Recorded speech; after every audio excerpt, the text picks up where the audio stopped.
Good morning, everyone, and welcome to Senate Commerce. I'd like you all to join us in reciting the Pledge of Allegiance. And Senator Fenton, would you do us the honors? Pledge allegiance to the flag of the United States of America and to the republic for which it stands, one nation, under God, indivisible, with liberty and justice for all. Thank you. We are going to open the hearing on House Bill 309. And Representative Maureen Mooney is the prime sponsor. Would you please come forward? Good morning and nice to see you. Good morning, Madam Chair, members of the committee. For the record, my name is State Representative Maureen Mooney of the town of Merrimack. That's Hillsborough County, District 12. I am here in support of and the prime sponsor of House Bill 309, an act relative to making electronic rent payments optional. I've provided written testimony to your assistant, one for the file certainly, and copies for each of you. House Bill 309 prohibits landlords from taking payments only by electronic means. This bill would require landlords to take payments in various forms, not just limited to electronic means only. By means of some background, the House Housing Committee recommended the bill ought to pass with amendment, and that was with a vote of 17-0 out of the committee. The bill then passed on the House consent calendar with a voice vote on February 20th, 2025. Now, this bill came to me at the request of a constituent. It's possible he'll be here today, but the premise is this: our legislature should be mindful to not strain or further complicate any relationship between landlord and tenant, especially during a housing crisis. House Bill 309 will open the options of payment from tenants to landlord so as to not limit or rule out renters based solely on method of payment. House Bill 309 supports accessibility and flexibility, which are two essentials toward rental agreements. I ask that your committee recommend House Bill 309 as ought to pass, and thank you very much for your attention this morning and for your service to our state. Thank you, Representative. Are there any questions or comments from the committee? Seeing none, thank you for your testimony. I don't see anyone else signed up. Is there anyone from the public that would like to speak on House Bill 309?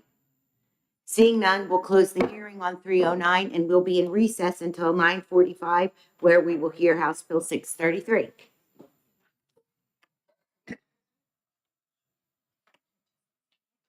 Do you want to? No. Yeah. What? This is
we will now open the hearing on House Bill 633, and we will welcome Representative Daniels to come forward and introduce his bill.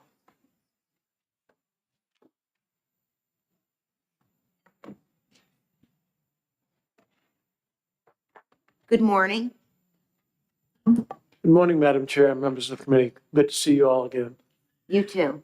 For the record, my name is Gary Daniels. I'm a representative from Hillsborough 43, representing the town of Milford.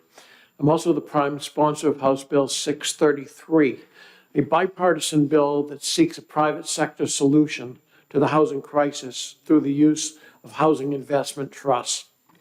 New Hampshire faces a significant housing crisis with high rental costs and expensive home prices, leading to a shortage of affordable housing for working families on an expected deficit of 60,000 units by 2030. Now, I've always contended that I do not personally have the solution to every challenge that we face, but that by working together, we can find those solutions. In my last 2 terms as Senate Finance Chair, I realized that we were pouring hundreds of thousands of dollars into efforts to find a public sector solution to affordable housing, yet the problem continued to grow. It therefore was intriguing to me when Amherst resident Michael Delfano contacted me to discuss the idea of a private sector solution to housing, an innovative idea that does not use taxpayer money. Not only could we contribute to the solution to a housing crisis, but we could do it without adding to the state budget, an added advantage to the legislature as it faces the budgeting challenges this term. At a high level, the Housing Investment Trust, a 501c3 charity, addresses the housing issue by utilizing private investments to acquire properties, providing families with flexible financing options. The trust operations involve purchasing and rehabilitating houses, expanding the housing supply, and increasing state tax revenues. The revolving loan fund supports these efforts by allowing capital investors to fund housing projects with repayments revolving back into the fund. The trust is governed by a board of directors and trustees, ensuring the achievement of charitable goals and the fair treatment of beneficiaries, ultimately promoting home ownership, wealth accumulation, community development, and job creation. The House Judiciary Committee amended House Bill 633 to create a study committee. But if the committee sees fit, I would welcome the reinstatement of the original language, as passage of the original language would enable us to more timely pursue acquisition of the 501c3 designation and avoid deferring implementation by a year. As it is, we expect this to take a couple of years to fully establish and implement the initiative. Madam Chairman, Mr. Delfano, the architect who has been developing this proposal for over a year, is unfortunately out of state until April 16th. If the committee feels it is necessary, if the committee feels that it needs more than the conceptual interview that I am giving you today of the private sector solution, I would respectfully ask that you consider recessing this hearing after the final testimony until after Mr. Delfano returns so that he can more fully explain to the committee the initiative. If, however, the committee sees merit in pursuing the concept of a private sector solution to housing, without needing all the full details of the initiative, I would ask the committee to move forward the original language of House Bill 633, which only deals with the establishment of a housing investment trust, so that upon passage, we could immediately pursue the needed 501c3 designation and further develop this initiative in the next legislative session. And finally, if the committee feels that it needs to further study this concept before reaching a decision on its merit, I would ask that you support the bill as amended by the House and vote to form a study committee. In any case, I hope the committee will be open to this innovative approach to addressing the housing shortage with a private sector solution and take the first step by favorably supporting House Bill 633 in some form. Thank you. This concludes my testimony. Thank you. Are there questions or comments from the committee? Senator Magoo. Thank you, Madam Chair. Thank you, Representative Daniels, for bringing this and for putting the time into this really innovative solution. So if I understand you correctly, the as introduced version from the House, if we amended it back to the as introduced version, that would allow us to pursue this solution and the charitable establishment of the charitable housing trusts potentially much faster, correct? Yes, because it takes some time to get the 501c3 designation. If this goes to a study committee, then it puts off the time that we would need to go after that designation. If you pass the original language, then it allows us to put in the application for that right away. Great. Thank you for bringing it. Thank you. Anyone else? I do want to let everyone know that we are going to listen to all the testimony on this Bill 633, and then we will be recessing it to April 29th at 9:30 so that the expert can come and give his testimony. Okay, thank you, Madam Chair. Okay. Our next speaker is Representative Alexander. Would you please come forward? Good morning. Morning. Thank you, Madam Chair. Senate Commerce, for the record, I'm Joe Alexander. I represent the town of Goffstown. You may know me because I spend a lot of time in here because I'm chair of the Housing Committee, but I also wear another hat where I sit on House Judiciary. And this bill came to House Judiciary, and of course, I see a lot of merits of this. I think this is a really innovative approach. But I was the one that put in the amendment to create a study committee because I want a true study committee. I think it's a really great idea, but there were questions raised in the Judiciary Committee that we didn't fully understand the whole concept, and we didn't have the votes to pass it as is. So the Judiciary Committee recommended a true study committee. I believe only one senator has to be a part of it. So, might get a volunteer or something, but we really want to get down to, I think we're going to move too fast if we move forward with the original bill. So I would encourage you to support a study committee and spend some time with me and maybe a couple others this summer. Thank you. Thank you very much. Questions or comments? Yes, Senator. Thank you, Madam Chair. Thank you for taking my question. These already exist in the state of New Hampshire. What's different about the legislation that we need to authorize housing trusts? I think Laconia, there's a land trust in Laconia that already owns properties and rents them out. I think so for full disclosure, I was willing to go forward with the bill as it is. But I think that there were enough questions raised in the House committee that merited saving the bill by moving forward with something where the legislature can fully grasp the concept before they move forward with it. Cool, thank you. Anyone else? Yes. Thank you, Madam Chair. I think what my good friend from the senator from Concord might be referring to is some of the work we did as freshmen on commerce, some of the trust work. So perhaps in the House Judiciary Committee might have not been aware of some of the trust stuff. If it had gone to House Commerce, do you think it would have had a different result? I think that. I also think if it went to the House Housing Committee, it might have had a different result as well. Oh, you did mention, Mr. Chairman of House Housing, that you are also on Judiciary. Sorry. Yes. Thank you. Anyone else? Okay, thank you very much. Would anyone else like to speak on House Bill 633 from the public? Seeing none, we'll close the hearing on 633 and we'll recess until 10 o'clock where we will hear House Bill 694. Thank you.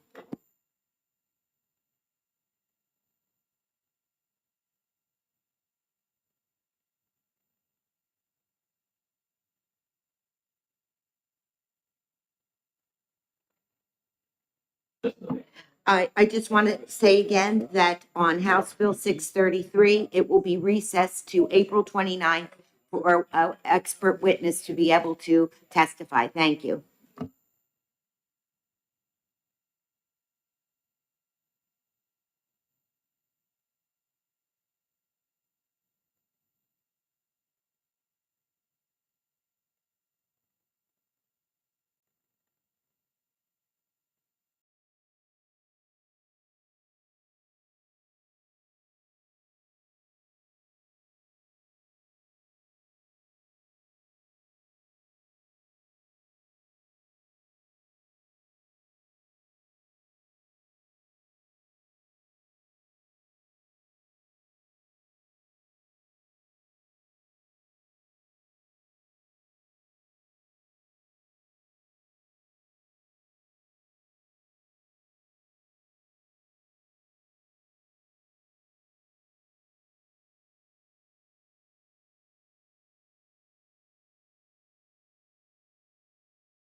Thank you. Is it 10?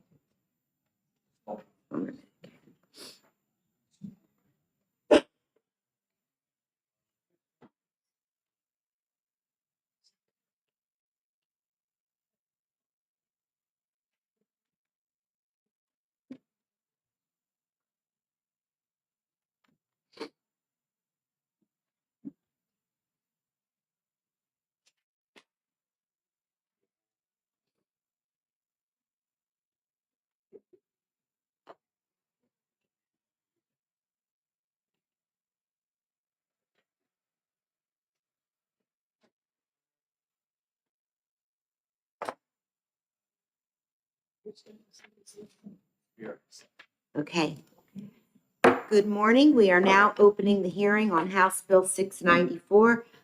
Representative Aaron is upstairs, so Senator Murphy was gracious enough to introduce the bill. Thank you. Thank you, Madam Chair. Senator Keith Murphy, representing people of District 16, acting in lieu of Senator Innes, who is acting in lieu of Representative Aaron, as you stated. House Bill 694 FN is a bill that requires leases of land, buildings, or space by state agencies to be at fair market value. Representative Aaron filed this bill in response to a request by her county manager, Mr. Derek Furland, who deals with these types of leases. He is here today to testify in favor of the bill.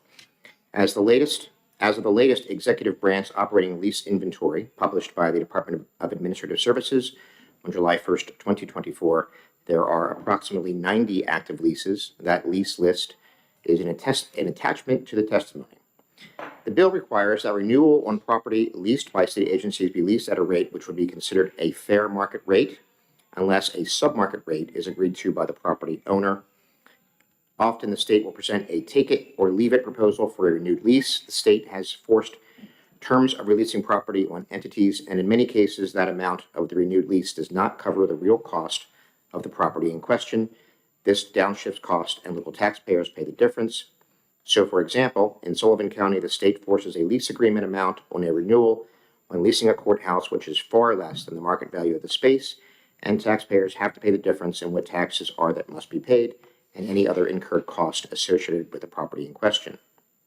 Since the state does RFPs for new leases or whatever they feel is appropriate, this bill would only apply to lease renewals, which is good because it allows for recalibration of a lease payment in the event inflation blows up over a 3 or 5 year period, or if there are emerging factors that drastically impact the cost of commercial leases in either direction.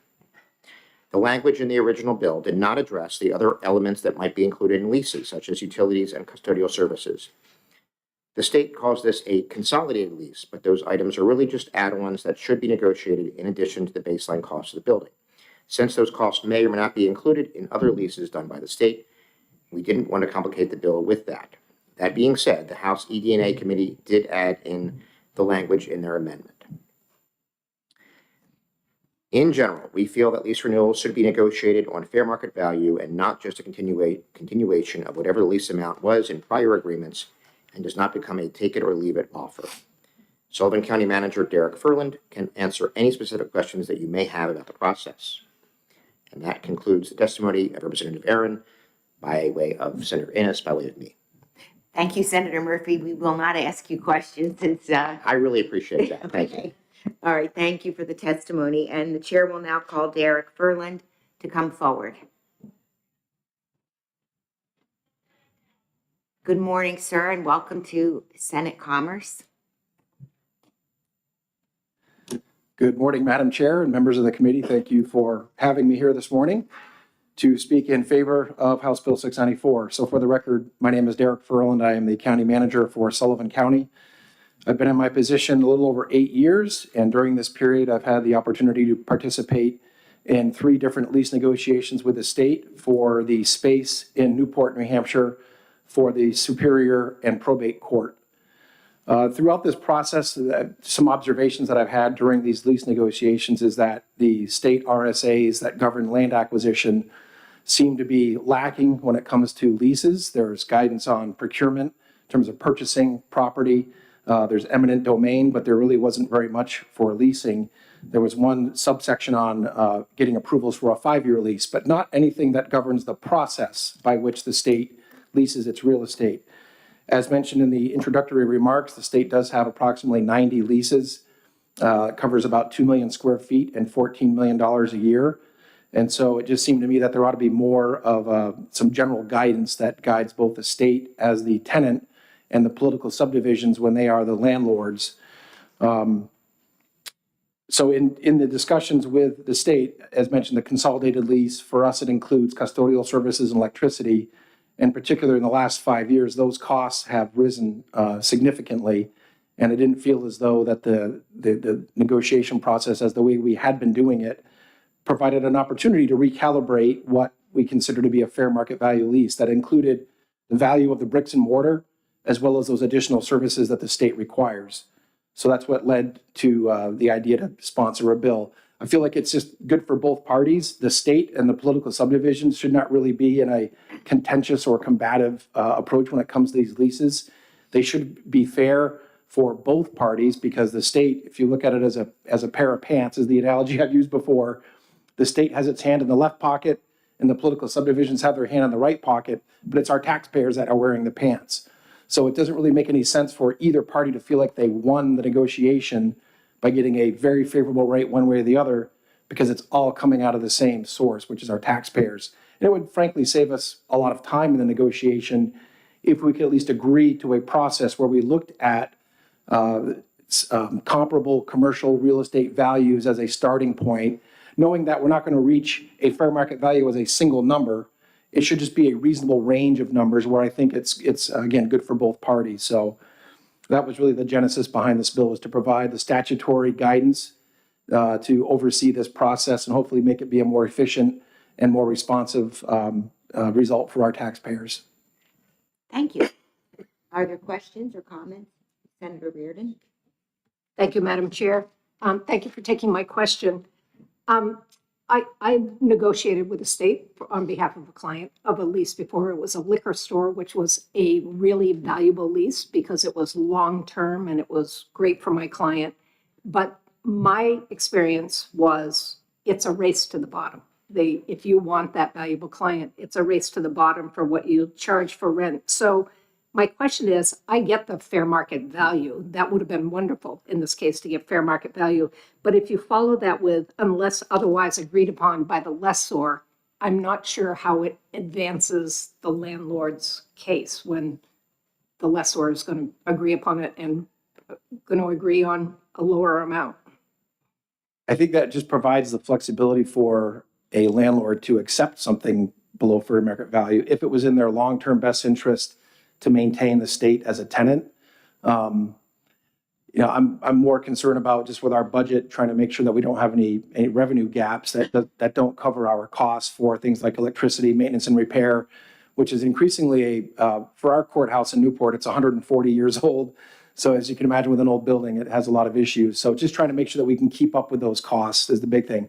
I guess if I didn't have those concerns and I wasn't as concerned about the revenue, then sure, I'd probably be motivated to make sure that the state didn't go out and build another courthouse somewhere else, because that would leave a revenue hole. But it's a bit of a balancing act, but this provides the flexibility to at least engage in those discussions. Thank you. Thank you.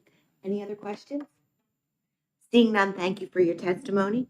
And we will now call Kate Horgan up. I think we have kids visiting. Or it's the house, one or the other. Good morning, nice to see you. Thank you, Madam Chairman. My name is Kate Horgan. I'm here on behalf of the New Hampshire Association of Counties. The association does support the bill as amended by the House. We did work with the subcommittee on the language.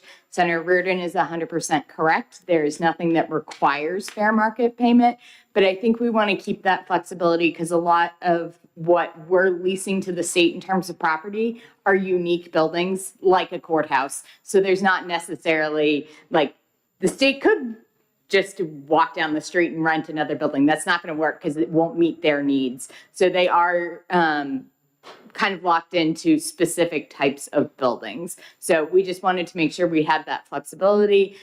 Some counties have set up different types of leases for their courthouses. I know Cheshire County has a unique lease that they have set up that they are very happy with, that they would like to be able to continue to pursue. So that's why we added that language. But I'm happy to answer any questions. Thank you. Any questions from members of the committee? Seeing Great. none, thank you for your Thank you. testimony. And the chair will now call Representative Vanessa Shaheen. Good morning. Welcome to Senate Commerce. Good morning. I'm Representative Vanessa Sheehan. I represent Hillsborough 43, the town of Milford. I'm also a member of the House ED&A Committee, and I chaired the subcommittee that worked on this bill. House Bill 694 improves the process of lease negotiations between the state and political subdivisions, making them more efficient and equitable for both parties. The bill describes the fair market rate lease renewals reciprocity between the state and political subdivisions, regardless of who is the lessee or lessor. The bill further adds negotiations for other expenses, including but not limited to utilities and custodial services. So we worked closely with the prime sponsor and Mr. Farland to amend this bill that we feel is a good bill to pass. Thank you. And I will take any questions. Do we have any questions? Seeing none, thank you for Thank your you very much. testimony. There's no one else signed up to speak, but if there is someone who would like to come forward to speak on 694, please come forward. Seeing none, we'll close the hearing on 694. And we will be in recess until 10:15.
on House Bill 631. And we will have the prime sponsor, Representative Murray, come forward. Good morning. Thank you, Madam Chair, and thank you, members of the committee. For the record, my name is Alessandra Murray. I represent Hillsborough District 20, which is Manchester Ward 9. And this bill before you today is a very bipartisan piece of legislation I introduced to address the lack of residential building and commercial zoning.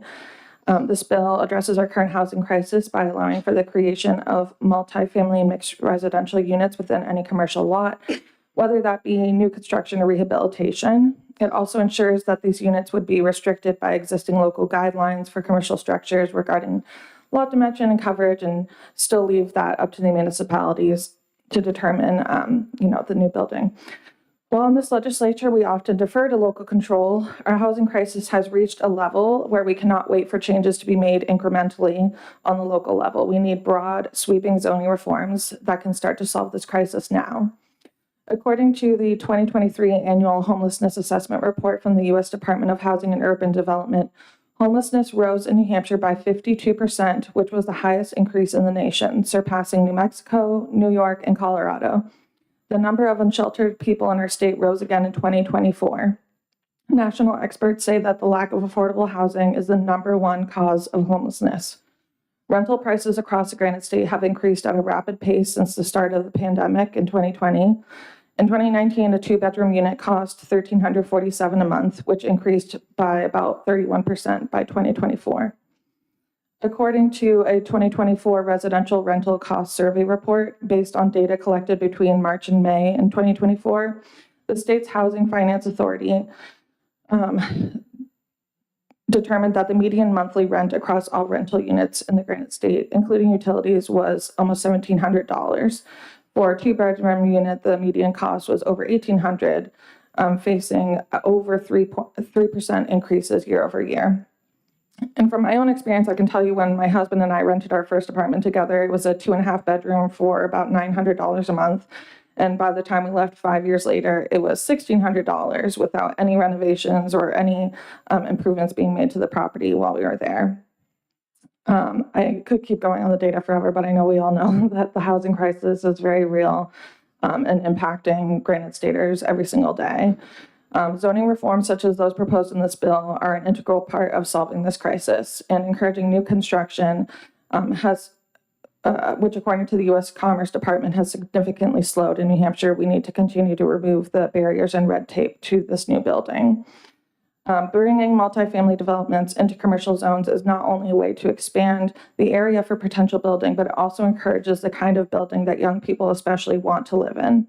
In fact, polling conducted in New Hampshire just last month indicated that nearly 90% of Granite Staters support zoning reforms that encourage residential building in commercial lots. That commercial units have been zoned out of existence in older neighborhoods and never allowed in the first place in newer ones is a real loss for Granite Staters. People have no choice but to drive to get groceries or anything else they might need, even something as small as a carton of milk. Kids miss out on opportunities to build independence, and there are few opportunities to just bump into people you know. These might seem like small things, but collectively they make life harder, more expensive, and more isolated. So if we mix commercial and residential zones, we lower the need for parking minimums, we encourage walkability, and we create the kind of communities our state needs to thrive. And I believe this bill does just that, encouraging new building and lowering some of the barriers to development while also protecting municipalities' ability to ensure that their infrastructure is able to support that kind of development. Thank you, Representative. Does the committee have any questions or comments? Seeing none, thank you for your testimony. Thank you. The chair will now call Representative Alexander.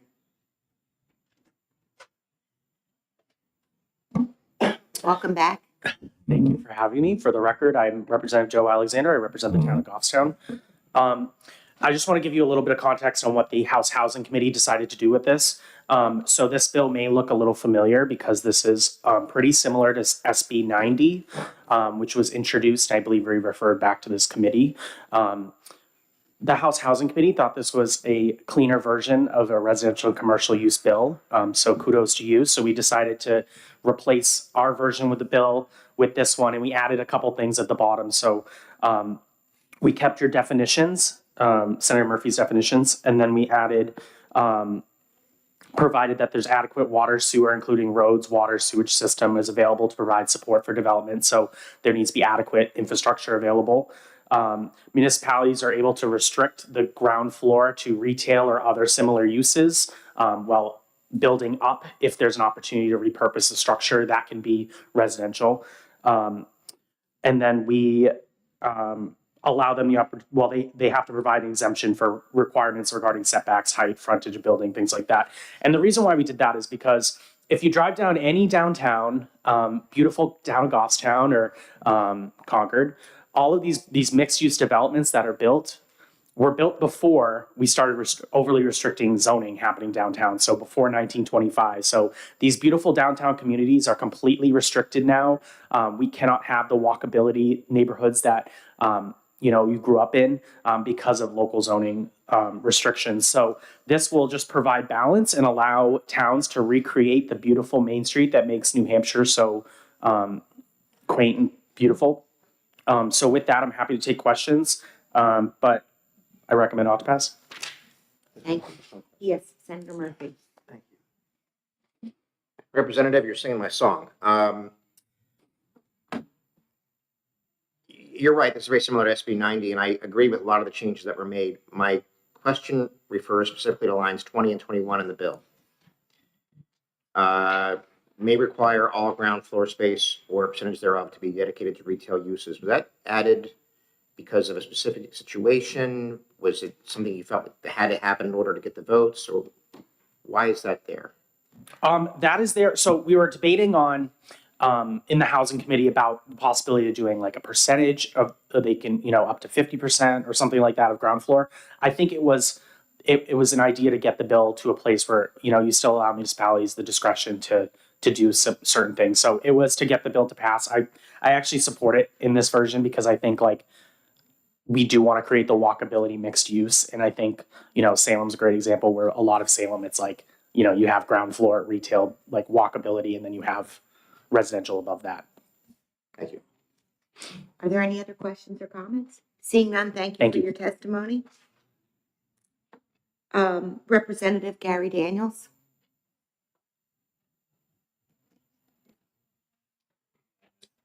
Okay, well, let's see. The next person, Kevin Kavanaugh. Good morning, good to see you. Yes.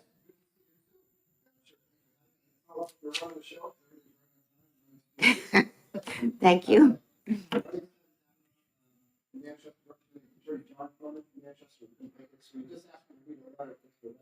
Oh, sorry. Let me start that over. Just to read his letter into the record from Attorney Cronin. Dear Chairman Innes, I am writing on behalf of myself and the land use lawyer and many of my clients engaged in residential development in the state of New Hampshire. Having appeared at planning boards, zoning boards, commissions, and agencies over the last 35 years, the process of getting multifamily housing approved and constructed is complex, expensive, and uncertain. Unfortunately, many communities have an unwarranted fear that multifamily housing development will burden their schools and change the character of the community in a negative way. The reality is that school enrollments are in steady decline. New multifamily housing generates few school-age children and generates substantial tax revenue. HB 631 FN provides a meaningful way to create new multifamily housing quickly to hedge the negative impacts of the housing crisis on the economy in the state of New Hampshire. It is difficult to recruit a business to relocate to New Hampshire or retain an existing business when housing is not available. In recent testimony before a local land use board, it was reported that the vacancy rate remains at 1%, and many multifamily communities have lengthy waiting lists. We respectfully request that Commerce Committee recommend passage of House Bill 631, and thank you for your consideration. And I marked this up, and Madam Chair, if you don't mind, I can email Mr. Jones the copy of the letter. If Thank that's you, all right. that would be appreciated. Okay. And thank you, committee. Thank you for everyone. Do we have any questions or comments? Seeing none, thank you for the Thank you. Good seeing testimony. you. The chair will now call Arthur Sullivan.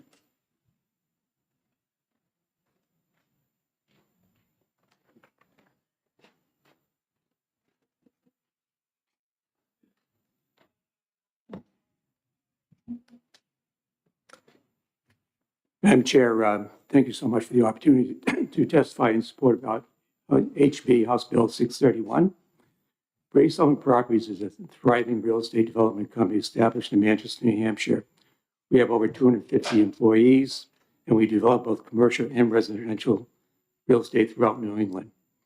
We support this bill because we believe in the value of converting vacant commercial buildings into multifamily residential units. We have successfully transformed old mill buildings throughout New England, and for the past 15 years, saving the historic structures from ruin while providing thousands of market-rate apartments. In the current economic climate, we have experienced our own properties in downtown Manchester losing large office tenants, prompting us to convert significant portions of these buildings into multifamily apartments. As a result, tightening the commercial market and providing much needed housing stock in New Hampshire. The success of these projects has led us to purchase other large failing office buildings in New Hampshire. Along the way, we have encountered communities that recognize the value and share the vision, but we also encounter communities with cumbersome and outdated zoning that significantly delay the process of converting these buildings to housing. In some cases, delay has been years. Our plan is to continue this approach, targeting large vacant office buildings and repurposing them into housing. The passage of House Bill 631 would significantly support this effort, ensuring that we continue our work in the Granite State and help to provide the much-needed housing. We urge you to recommend House Bill 631 pass. Thank you. Thank you for your testimony. Are there any questions? I have one. Senator Murphy? Thank you. Mr. Sullivan, thanks for coming in today. Obviously, COVID put a real dent in the commercial office market.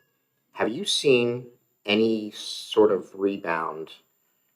Is there any sort of turnaround on the horizon for commercial real estate, or is it really kind of stuck where it is? Yeah, the issue is more the lack of commercial space being needed. It's not really what happened with COVID. It's no, commercial office space users used to be, but technology has changed things. They don't need the amount of space they used to be in years past. So if they were in 10,000 square feet, well, it might be 2,000 square feet now. So there's a lot of space that just sits there underutilized because there isn't a demand, where the demand for housing is through the roof. And the conversion process is so much faster because we're not going ground up on when we do a conversion. So I think it's a win-win for everybody. Thank you. Any other questions? Seeing none, thank you again for your testimony. Thank you. We will now call up Nick Taylor from the Housing Action, New Hampshire.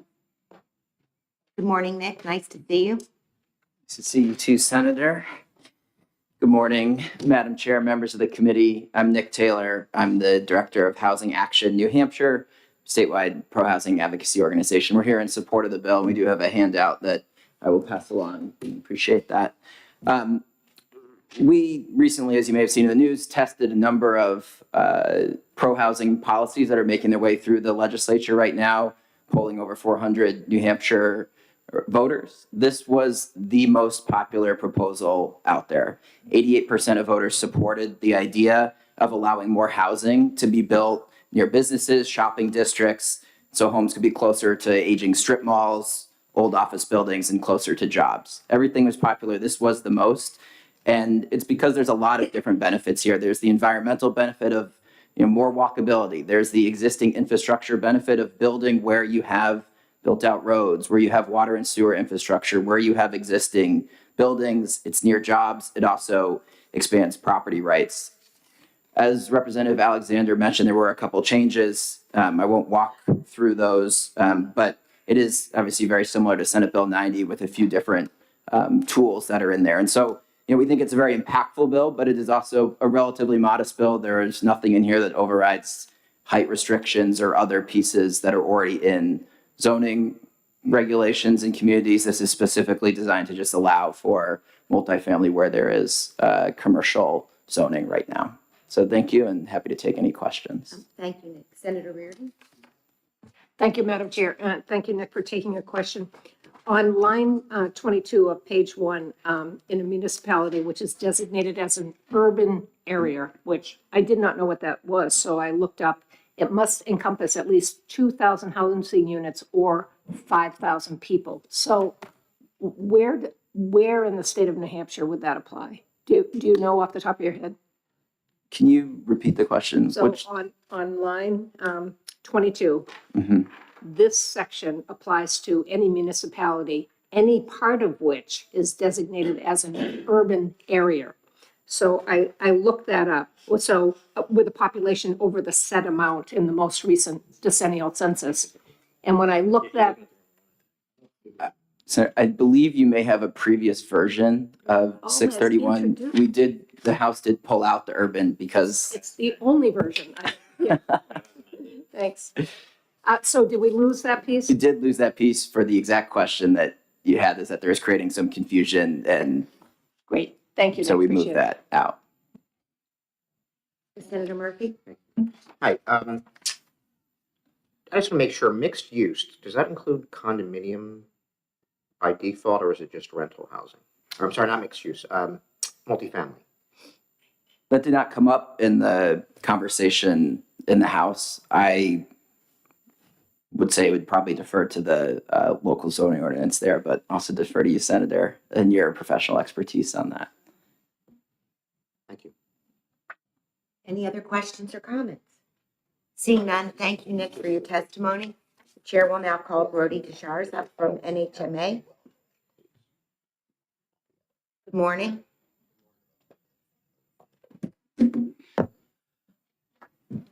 Thank you, Madam Chairwoman. Thank you to the committee for letting me speak today. My name is Brody Deshays, and I represent the New Hampshire Municipal Association, and we are opposed to House Bill 631, permitting residential building and commercial zoning. This bill is pretty similar to the re-referred Senate Bill 90. Obviously, you guys have discussed some of the language differences already during the hearing, but it still does have some of the previous issues that were mentioned and why the bill was re-referred by this committee earlier this year. House Bill 631 would probably lead to a lot of disagreements over definitions. Municipalities have so many different variations on zoning districts that it's almost impossible to make rules at the state level that can fit neatly with local ordinances. Most of them don't simply designate districts as only commercial uses and only residential uses. They have a list of several uses that might be allowed or permitted, and things that are maybe explicitly prohibited. But most municipalities, unless it's permitted, then it's prohibited. These definitions, they allow certain residential uses in certain districts, but maybe not others, and allow certain commercial uses in certain districts, but not others. So the bills try to accommodate this by defining, quote, commercially zoned land as, quote, land zoned for such commercial activities as retail and office space. That still leaves a lot of room for argument and ambiguity. If a town allows home offices, but not standalone offices like buildings in a particular district, does that qualify as, quote, commercially zoned land? If it allows, quote, services like a barber shop or beauty salons, but not others, auto repair, pet boarding, is that also a commercially zoned area? Many residential districts might allow smaller specific types of businesses that aren't impactful to their neighbors and prohibit other ones. This is also very common in agricultural zones where farm stands or similar commercial uses are permitted. So will large multifamily housing developments be allowed in every rural agricultural zone? There could be plenty of disagreement over what constitutes, quote, adequate infrastructure. Who is going to decide whether this condition is satisfied? Certainly not the state. There's nothing that has the state providing any funding to DS or any other organization to make this determination. So it's going to fall to the municipality, but it's still, it isn't explicitly stated. So our concern would be, could a builder show up, or a developer, and say, I bought this commercial property and I believe it has adequate infrastructure, so I'm just going to convert it into residential property without consulting the municipality and ensuring that there is adequate infrastructure. Now, if it is eventually explicitly stated in this bill that the municipality will make such a determination, how is a municipality to make that determination if they don't do site plan review? That's not done in every single municipality. So our concern would be, when is the planning board going to be able to weigh in and determine if there's adequate infrastructure? And this will probably all lead to a lot of confusion and potentiality for a lot of litigation. Lines 12 through 15 also appear to create unfunded mandate for municipalities to provide adequate infrastructure, including roads, water, sewage systems to support the high-density residential developments. So those developments that were converted from previous commercial structures. Again, adequate infrastructure needs to be fully defined, and there needs to be some way for someone to determine what is adequate infrastructure and who the onus is placed upon. Also, mandating one definition for mixed use could limit a municipality's ability to promote more mixed uses in zoning districts should they decide to do so. Lastly, the bill also assumes everyone's zoning ordinances are just residential, commercial, or industrial zones. Again, I can't stress this enough. It's typically much more nuanced without very clear-cut delineations. Many zoning districts that are residential allow some level of commercial uses, and many commercial districts allow some level of residential uses. And with that, I will take any questions if the committee has any. Oh, thank you for your testimony. Any questions or comments? No, seeing none, thank you. Thank you. No one else has signed up to speak, but if you would like to come speak on 631, please indicate so.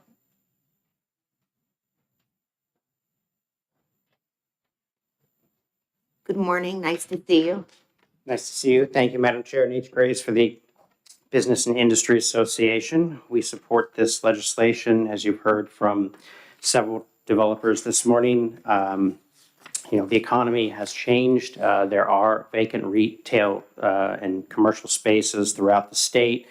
Realistically, we don't expect those spaces that are currently in commercial zone for commercial use to come back for their original use. Some sort of conversion is necessary. This would help smooth that transition. It also provide the opportunity for new housing. I also want to point out that a couple comments were made about some of the definitions here. There are, of course, a plethora of definitions throughout the statutes. One that sprung to mind was RSA 21:34-A Roman 3, which specifies that a farm roadside stand shall remain agricultural use and not be considered commercial use, barring certain exceptions. Many of these statutes are all very clearly laid out within the Office of Planning and Development's publications for planning boards and zoning boards. I would suggest that the committee look at those if there are any questions about definitions, because I think that will clear up any confusion there. One of the other things I would just add is this bill in front of you does make it very clear that municipalities can continue to restrict residential development in zones where industrial manufacturing uses are permitted, and therefore you can still make sure that that incompatible use does not occur. I know that was a concern that has come up elsewhere, and so I just wanted to make sure I pointed out to the committee that this bill is very clear about that separation of uses. Happy to take any questions the committee members may have. Any questions? Seeing none, thank you for your testimony. Thank you. Would anyone else like to speak on House Bill 631? Seeing none, we'll close the hearing on 631 and we will open the hearing on House Bill 410.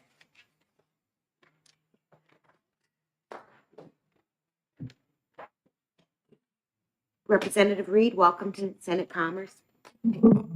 Thank you, Madam Chair, and thank you, honorable members. For the record, my name is Ellen Reed. I represent Rockingham 10, which is Newmarket and Newfields.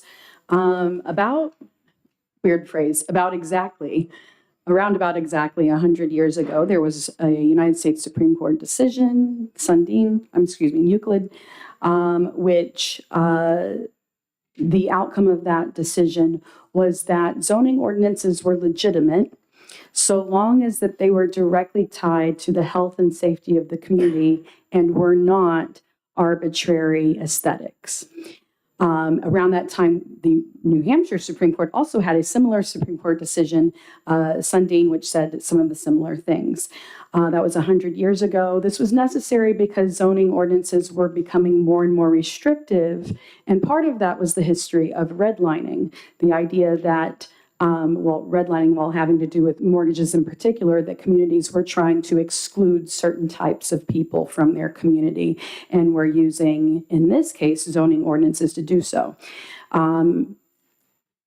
We have come way far afield from that original Supreme Court decision saying that it has to be for health and safety. And much of our zoning ordinances are exclusionary. And in fact, I have direct statements from people involved in making our ordinances that show the intent is to be exclusionary. When I say, well, what if we do this? They say, well, we don't want those types of people. And I hope that is as cringe-inducing in you as it is in me. So what this bill does is it says there's this thing, a bucket called extraordinary restrictions on residential property. And if you're going to do one of these extraordinary restrictions, you can. But you better make sure it goes back to that original constitutional scope of health and safety. So it brings the strict scrutiny standard to those specific extraordinary restrictions. So it's different and yet very similar to many of the other bills that you're hearing because it deals with a lot of the same concepts, the one that you just dealt with on the previous bill. But it's broad in that sense because it covers many of those bills, but it's not as restrictive because it's not saying that towns can't. It's putting the onus on the towns to prove that they're doing it for health and safety. In that sense, it's kind of creating a safety net. So you can pass some of these other bills that specifically prohibit, for example, residential use in commercial zones.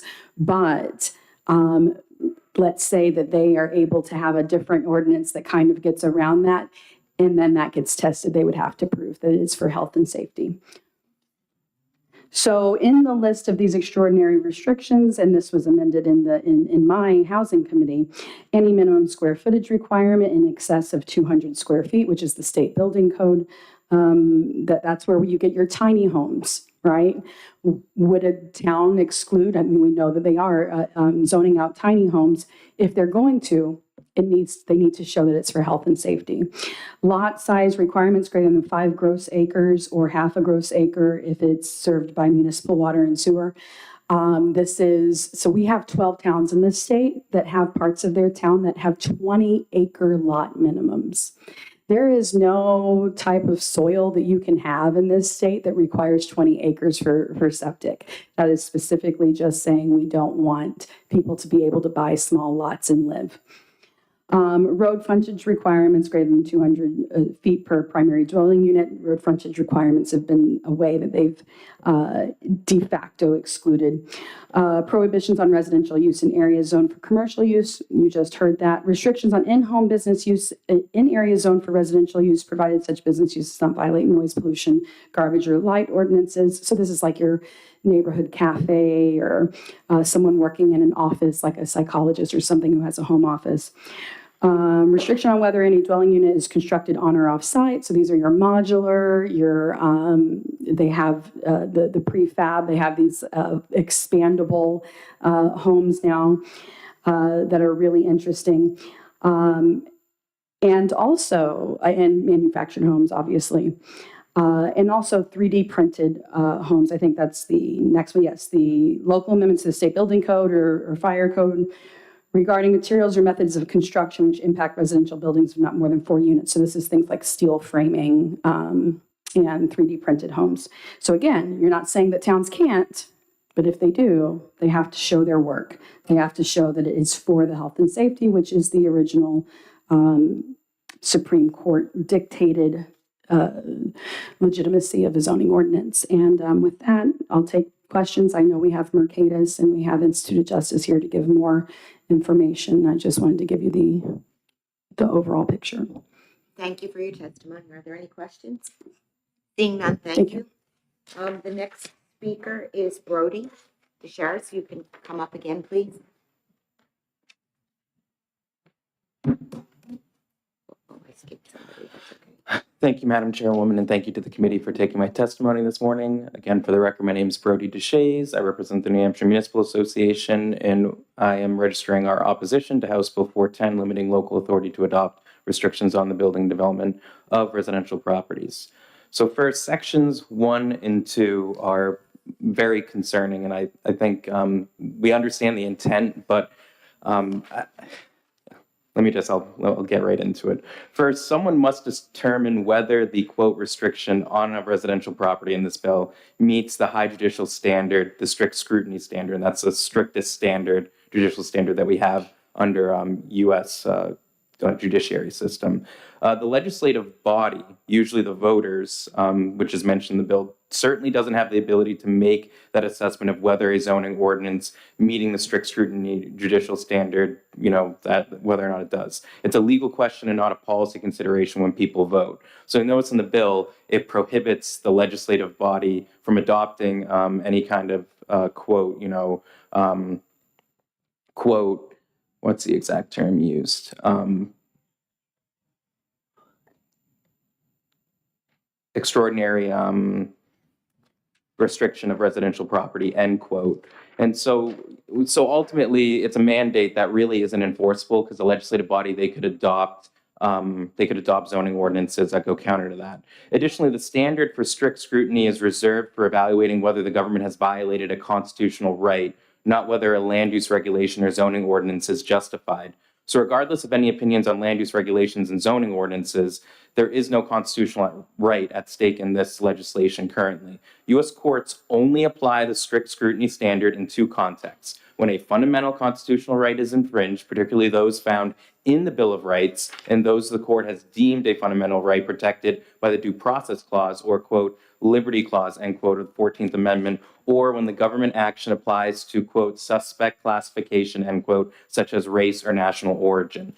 None of the regulations that are trying to be prohibited in this legislation would violate anyone's constitutional rights in the Bill of Rights or their 14th Amendment right, or would it discriminate against anyone who fits into a suspect classification, is what the courts have called it. Land use and zoning requirements don't fall into any of these categories. So how exactly a court's going to deal with this and whether or not they would even apply the strict scrutiny standard to this law is, really concerning.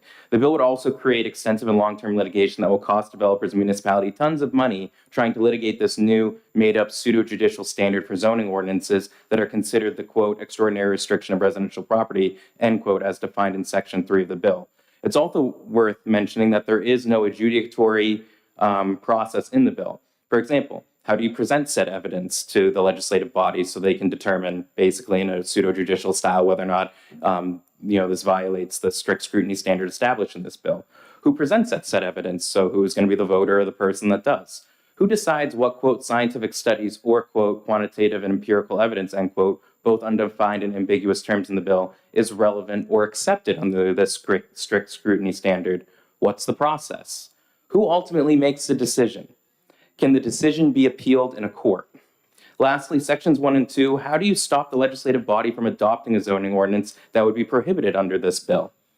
There's nothing. If a warrant article or petition warrant article is presented to the voters and they vote to accept it, then that's kind of it. The voters are, when they go to vote, they are not considering the strict scrutiny standard, judicial standard. And I would probably guess that most voters wouldn't be able to define that to you if you pulled them off the street before they went and voted on their zoning ordinances.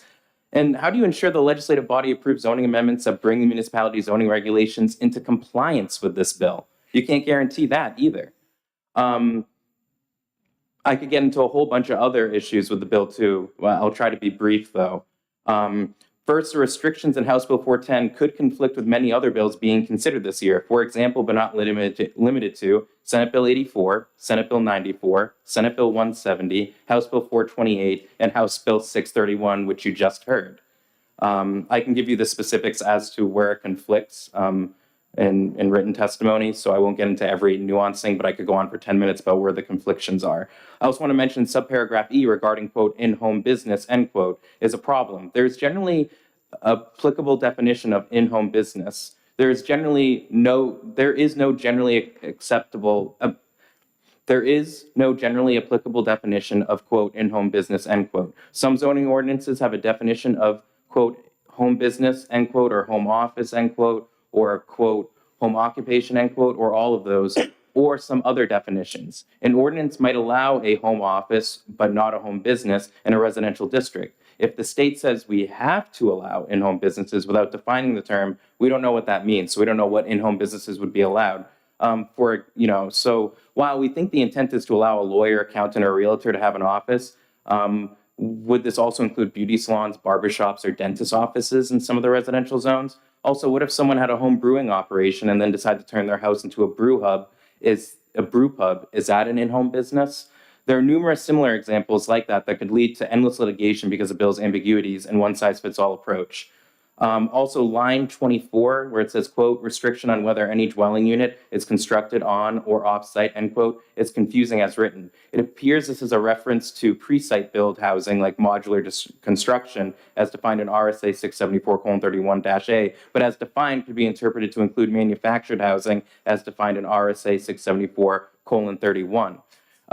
Many of the other extraordinary restriction of residential properties defined in House Bill 410 are also extraordinarily bad and unworkable mandates, but I've shared with our organization's stance on items like these zoning mandates and why specifically they would increase costs for municipalities and property taxpayers and create problems for health, safety, and the environment. Section 4 also prevents municipality from enforcing existing zoning ordinances that would be on the books. And coupled with the effective date being 180 days after passage, it would be impossible for municipalities to update their zoning ordinances to comply with this law because people won't vote until the beginning of March the following year, so there'd be 3 months where they'd be out of compliance. So in summary, this might be one of the most concerning zoning mandates that this committee will review this year. Our personal opinion is only lawyers will benefit from all the lawsuits, and municipalities and property owners will be left trying to figure out how to make an unworkable concept work in reality. And with that, I'll yield to any questions. Are there any questions from the committee? Seeing none, thank you for your testimony. Thank you. We will now call Samuel Hooper.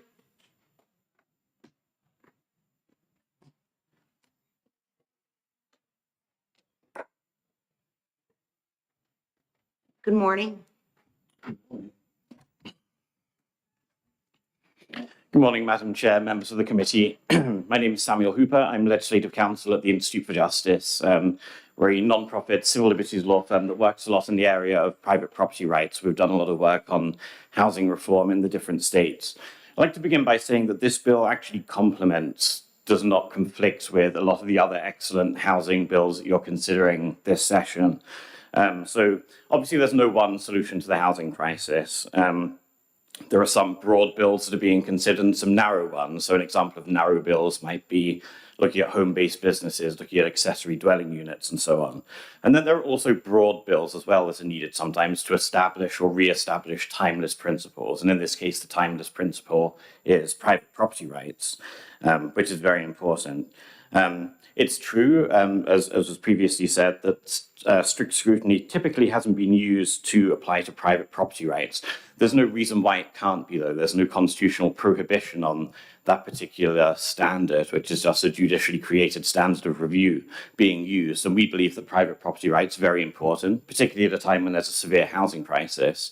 And we know that, unfortunately, municipalities are sometimes abusing the existing standard of rational basis review, whereby any excuse that a city can give for denying new housing can be accepted as long as it's plausible. And that's the current standard. So rational basis review basically means if they can articulate any possible reason or explanation for not approving new housing, then courts, when they're reviewing that, have to accept it. By moving to strict scrutiny, as the bill author said, you have to have that heightened standard. So there has to be an actual articulable reason why you want to infringe on people's private property rights.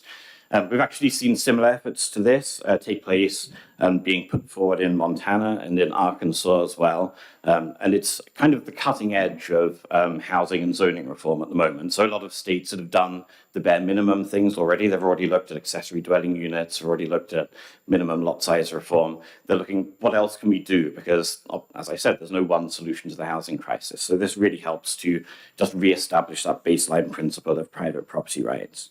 So we believe that the bill is proportional and it's equitable. It sets clear statewide guidance for what is an undue restriction on private property rights, what is an extraordinary restriction. I think it's important to do that. And so for all these reasons, the Institute for Justice, based on our experience looking at the housing crisis across the country in states of all different kinds, strongly supports this bill. I'm very happy to take any questions. Thank you for your testimony. Are there any questions or comments? Seeing none, thank you. Thank you very much. We will now call Charles Gardner.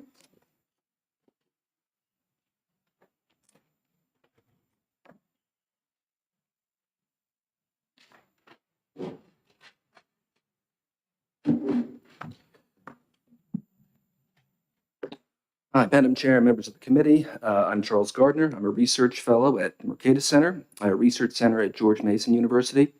I study housing policy and affordability across the country, and I'm here to offer informational testimony on HB 410. Just with respect to the question of constitutional rights, which came up before, the New Hampshire Constitution actually does have a provision providing that, which you probably already know, all men have certain natural, essential, and inherent rights, among which are enjoying and defending life and liberty, acquiring, possessing, protecting property, and in a word, of seeking and obtaining happiness. So if liberty means anything, it must include the liberty to pursue a living, carry on lawful business, and the acquisition of property would mean very much if government could arbitrarily limit what citizens were allowed to buy or mandated that they had to build houses larger than they could afford. Nothing also is preventing the legislature from giving further teeth to these constitutional provisions if it perceives that they are important. Through my work as a research fellow in the land use area, I've had the opportunity to examine American zoning ordinances from the early 20th century up until the present day. And time again, the case law reflects individuals simply trying to use the property they acquired for lawful purposes and having their dreams thwarted. This goes all the way back to 1915 with an immigrant tailor trying to operate out of his home in Baltimore. That's the Crowther case. Or a Maine lobsterman having to endure years of litigation to sell his catch out of his home in 2015. It continues. And there's a century's worth of other examples in between. Even more egregiously, it's put the acquisition of property itself out of the reach of many people in the first place by requiring that they purchase miniature estates, multiple acres, to obtain the right to build a single home. Today, New Hampshire has high housing costs and a shortage of tens of thousands of homes, due in part to the obstacles presented by local land use policies. You've heard some of the specific and striking numbers about prices and rents from previous speakers today, and I won't go back over them. The bill in question today, HB 410, would establish a new framework for assessing property rights by subjecting some of them, and really just a few of them, relating to the things I've mentioned, to a higher degree of legal scrutiny.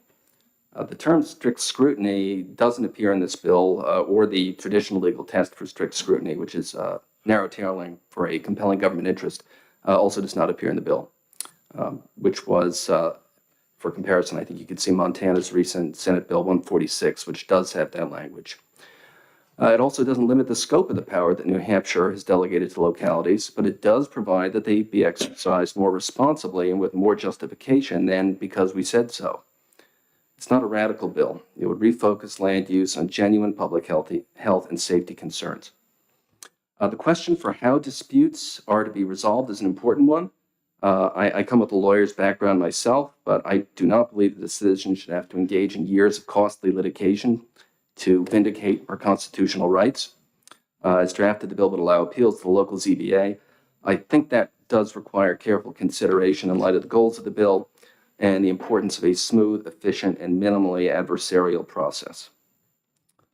Even so, the issues raised by this bill are important and open the door to a new way of thinking about property rights, what state governments can do to ensure the localities aren't unduly infringing on the liberties of New Hampshire residents, particularly the right to simply acquire a home and carry on a lawful business. Amidst many other housing bills that have been introduced this year in New Hampshire, the ideas in this bill deserve your close attention. Thank you. Thank you for your testimony. Senator Murphy?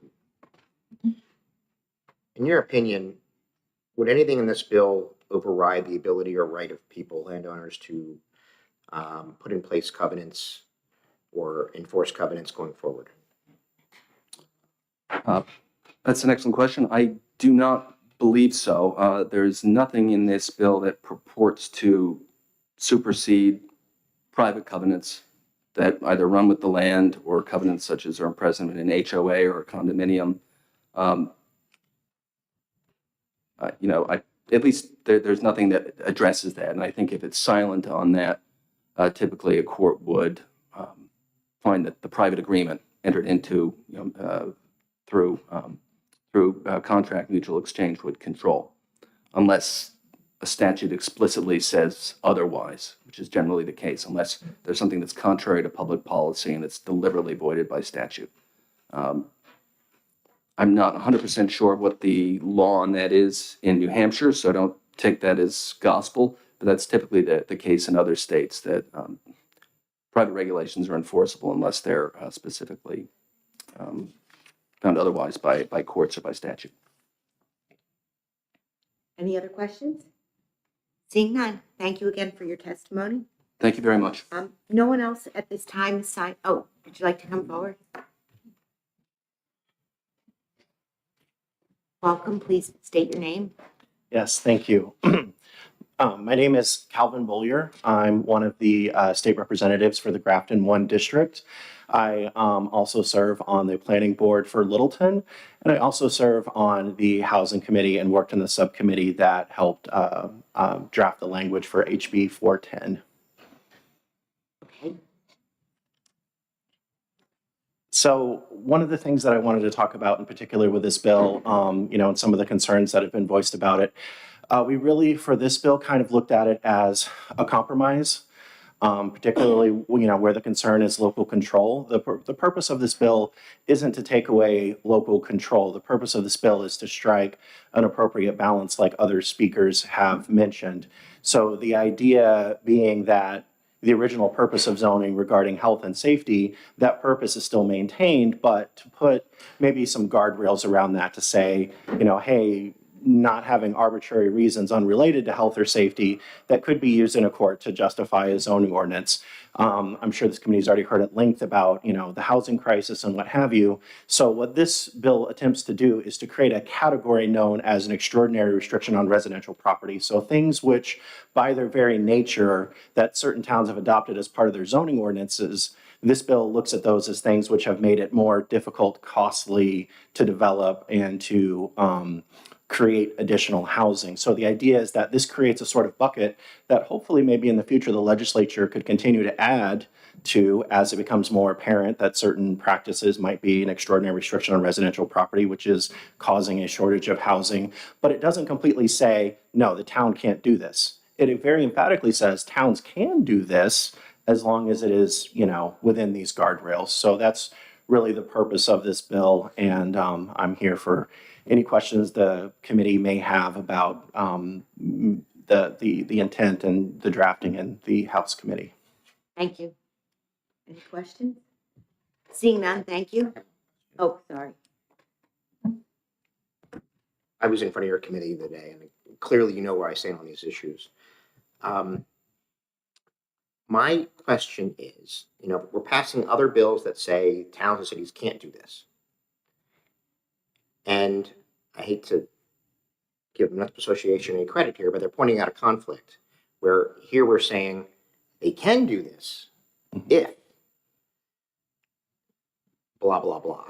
And might this not backfire in allowing them to, and allowing cities and towns a workaround on the other housing legislation that we've passed this term? Yeah, that's a very good point. And I mean, I'm sure, as you're aware, not all legislation makes it out of the committee. Not all the legislation will necessarily survive the other chamber. So in some ways, yes, there are other bills which deal with these same issues that are outright prohibitions. In that instance, I might possibly recommend possibly an amendment saying where not otherwise prohibited by law. The other thing is you can also think of this as, kind of a stopgap. Should in the future some of those restrictions get repealed or invalidated, this can be a fallback measure. And like I said, the real intent of this bill is to create this extraordinary restriction on residential housing bucket, and things can be added to it, but added in such a way to where there's still a balance to where the authority of the town's not entirely being taken away. So that's kind of one of the reasons why you see things like, for instance, the 5-acre restriction, whereas, already out of the housing committee, there's, been a bill regarding minimum lot sizes, which are actually more stringent and are actually an outright prohibition. So that's one of the reasons why you see a difference in the language. Okay, thank you. Thank you. Do we need a photo card or anything? Come on up, Representative. Hello, Madam Chair. My apologies for not signing up. I was upstairs. My name is Joe Alexander. I represent the town of Goffstown. I just wanted to come testify in support of this bill, answer a couple questions regarding Senator Murphy's question. This bill will create a ceiling of extraordinary things that towns and cities can't do. But there are other great housing bills that I think will complement this bill. I do not think it will conflict. But to represent Bolio's point, if you say we're otherwise not required by statute or something like that, this will create the ceiling of things that are extraordinary restrictions. Also, my friend, the former representative from Wolfboro, who referred to me as a housing champion in an op-ed years ago, was talking about the absolute horror that somebody would brew beer in their own house. So criminal that somebody would want to go brew beer, or I'm looking at Section E, line 22, restriction on in-home business use. By the way, that's an LLC for a homeschooling pod. So these are things this is a school choice bill. This is allowing people the right to educate their kid in any zone. There's so many good things that are happening with this bill. And unfortunately, there are towns that say you can't educate a group of kids in a home. So with that, I'm happy to answer questions, but I just want to address those couple points. Thank you. Are there any questions? Seeing none, thank you. Oh, I'm sorry. Thank you, Madam Chair. Representative Alexander, should we wait to solve this housing crisis, or should we perhaps embrace innovative solutions, free market solutions like these brought before us? I think you know where I stand on that issue. Absolutely, right away. You can change the effective date to upon passage if you'd like. Thank you, Representative Alexander. Anyone else? Thank you for your testimony. Would anyone else like to speak on House Bill 410? Nate Graves, welcome back up here. Thank you, Madam Chair. Senator Murphy asked a question about property rights, and I didn't feel it was adequately answered. So I just wanted to kind of bring you back to Property Law 101, first day. So under our system of property rights, when you own property, essentially what you have is what is known as a bundle of rights. And one of those rights is control, which means you can control what happens with your property. It's not only what you build there, but the kind of activity that occurs there. There are really two options for how that control is no longer all within the bucket of things that you can do with the discrete piece of land that you own. The first is you give that away voluntarily in some sort of private covenant. This is recorded in your deed and typically the deed of another property, often next door. This is what you see to create HOAs usually. And it'll say things like, you can paint your house these 5 colors, et cetera, et cetera. And those are all voluntary. Those are all voluntary agreements between landowners. The second way that you have a restriction on this right of control is actually governmental intervention. So under the Fifth Amendment of the U.S. Constitution, no person can be deprived of life, liberty, or property without due process. Back in 1926, the Euclid versus Amber Co. Case was decided. At that time, the Supreme Court did not use the same sophisticated due process analysis they do now. Due process is a fundamental constitutional right. It is subject to strict scrutiny under our current constitutional framework. Back then, we didn't have those type of discussions. There were a couple other subsequent cases that clarified Euclid. And Euclid was the case that quote unquote legalized zoning. And what they really dealt with was the blob zoning, with Euclidean zoning and not, which was, you can use this type of use over here in town, you can do that type of use over there. There have been thousands of case citations on Euclid in every state in the nation since that time. I think that the South Dakota Supreme Court summarized it quite effectively back in 2009 in Armstrong versus Turner County Board of Adjustment, which I am going to read the 3 lines to you because I want to make sure I get this right. The United States Supreme Court has long held that the invasion of private property by the government is not unlimited. They cite Euclid. In another case, zoning restrictions are allowed, quote, for the purpose of promoting health, safety, or the general welfare of the county, because in South Dakota they use county zoning, not municipal zoning. Zoning ordinances serve to limit the use of private property. So it is very clear that their Supreme Court and every other court in the nation that has considered this has been very clear that zoning itself and the governmental action, because it is government, even if it is local government making that decision, that is still government. It's no longer a voluntary agreement, that is a restriction on your property right of control. So I just wanted to clarify that for the committee because that came up. I wasn't sure that anyone had provided that background adequately. Happy to take any questions on that. Thank you. Are there any questions? Seeing none, Thank you. Would anyone else like to speak on House Bill 410? Seeing none, we will close the hearing on House Bill 410. And we have several bills that may be recommended to the Subcommittee on Housing, but in the absence of Senator Innes, I do not want to make that decision. So we will just hold off on that, and we'll hold off on any executing of any bills today. And with that, I will look for a motion to adjourn. All say aye. Okay, thank you, everyone.